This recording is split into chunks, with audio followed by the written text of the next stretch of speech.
Your Excellency, Secretary of Foreign Affairs, Enrique Manalo, UP-CIFAL Director, Dr. Edna Ko, distinguished speakers, partners from the public and private sector and civil society organizations, colleagues from the UN system, friends, magandang hapon po sa inyo lahat.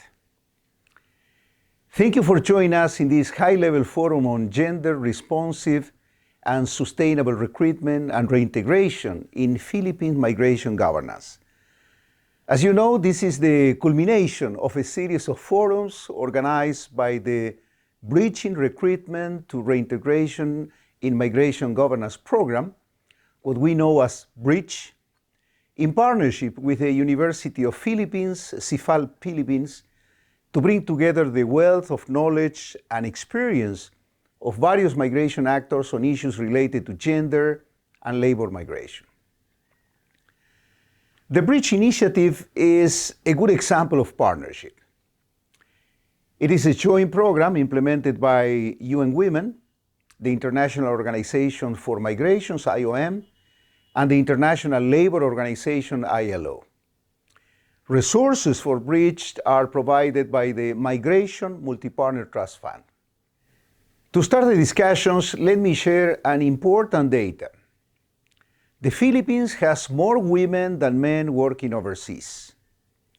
The 2021 survey on overseas Filipinos, just released earlier this month, found that 60.2% of overseas Filipino workers were women. Whether we celebrate this trend or worry about it is a very difficult question, and I'm sure it will be present in your discussions. On the one hand, human mobility for employment can be an empowering experience, and the fact that this option is available to women is worth celebrating.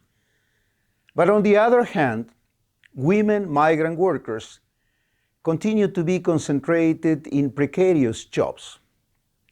64.8% of women were in elementary jobs, such as domestic work.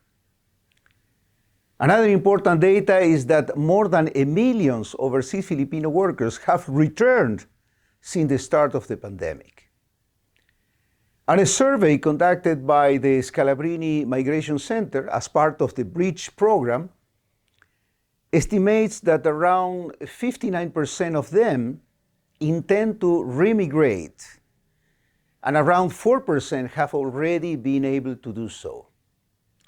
So that means that hundreds of thousands more are looking for ways to return abroad for work.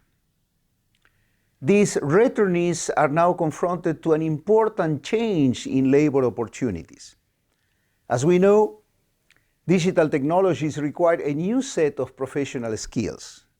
And even the climate crisis and the need to decarbonize industries is also transforming the labor market, which requires new skills and capabilities.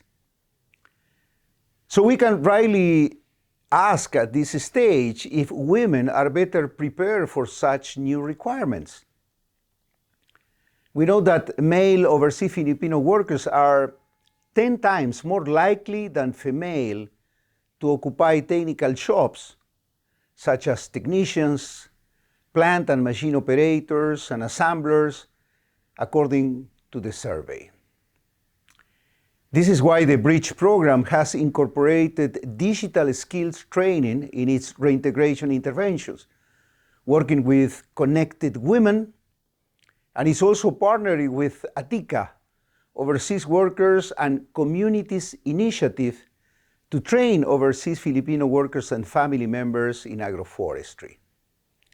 So I'm sure that today we will hear about other migration agencies which are tackling those challenges in the labor migration market.